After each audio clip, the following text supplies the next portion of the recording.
The Art of Being Ruled. Wyndham Lewis. Original publication 1926. 1989 edition. Narrated by Skeptical Waves. Part 10. Socialist Theory. Chapter 2. The City-State of Antiquity, Warlike Ideals of French Socialism. Man is a fighting animal, Hobbes unwisely remarked, and Proudhon is pleased to have him to quote from. Proudhon, quite as much as the author of Les Réflexions sur la Violence, was an advocate of violence, though, curiously enough, not of revolutionary violence, and as he had not Nietzsche's writings to inflame him, as Sorel had, he was perhaps even more naturally bellicose. It is true that he insisted always that he was not a man of action, and he was not a catastrophist where the social revolution was concerned. But that has nothing to do with the question of the bloodshed. He had quite different motives for that strange forbearance. It was an epic and antique nationalist violence that he favored. Like Machiavelli, both Sorel and Proudhon were always looking back to antiquity. It is thus that the latter can say, the man of the antique city thought quite differently. War, with its blood-stained weapons and heaps of corpses, seems to us, from every point of view, an atrocity. Is that a proof of our progress? La Guerre et la Paix, Book 3. Chap. I. But do your clients, the people, wish to be warriors, Monsieur Proudhon? You could, in quite good taste, inquire. Do most people wish to be heroes to please M. Sorel, or to show M. Proudhon how much antique virtue they possess? Would they not be just as well off with the capitalists as with the authors of Réflexions sur la Violence or of La Guerre et la Paix? It is impossible for a fairly reflective reader of socialist literature not to ask himself such painful questions. The position taken in this essay I will briefly recapitulate. Just as you probably cannot be a good artist and a good moralist at the same time, so righteousness or mysticism and the speculative reason do not mix well. Proudhon was an excellent moralist, but not a very good philosopher. It is strange, but in practice the detached intelligence is more moral, in the sense that it is more humane, than is morality or righteousness. The moralist does not necessarily love men at all.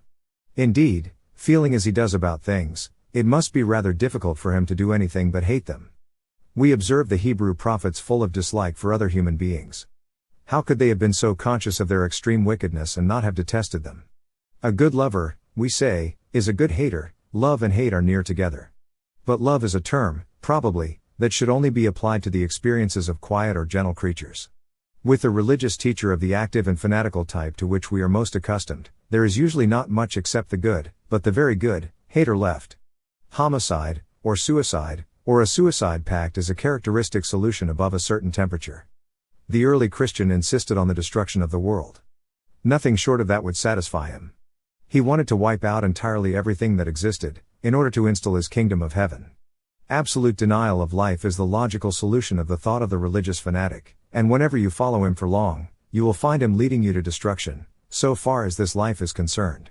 Peggy, Proudhon, Sorel, Bakunin, Herzen, etc., all desired the end of the world as thoroughly as any primitive Christian awaiting with pious satisfaction that much canvassed event.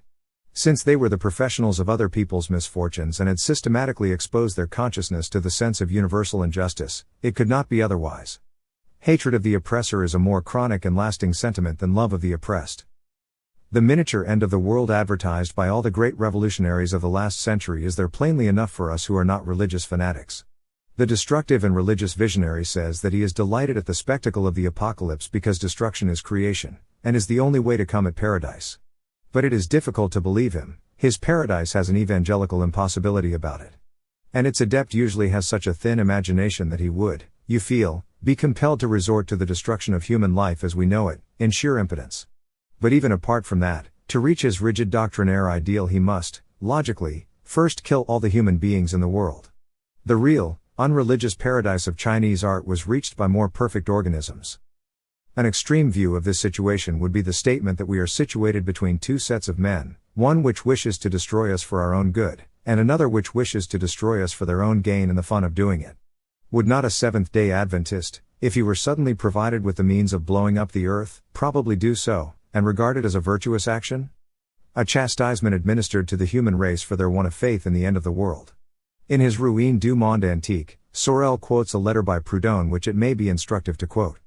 I will give the few lines with which Sorel introduces it. From now on everything is given over to disorder, nothing is of necessity any more, no foresight is possible. I think that it is not unprofitable to put before my readers an important passage from a letter which Proudhon wrote on the 29th of October 1860 to a doctor and fellow countryman. Under Louis Philippe the disintegration of society had already begun, and philosophic intelligences could not doubt that an immense revolution had started. Today civilization is undoubtedly at a crisis for which one finds one analogy only in history. That is the crisis that marked the advent of Christianity.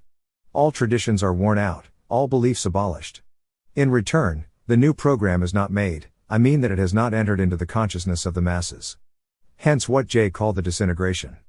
This is the most frightful moment in the existence of societies.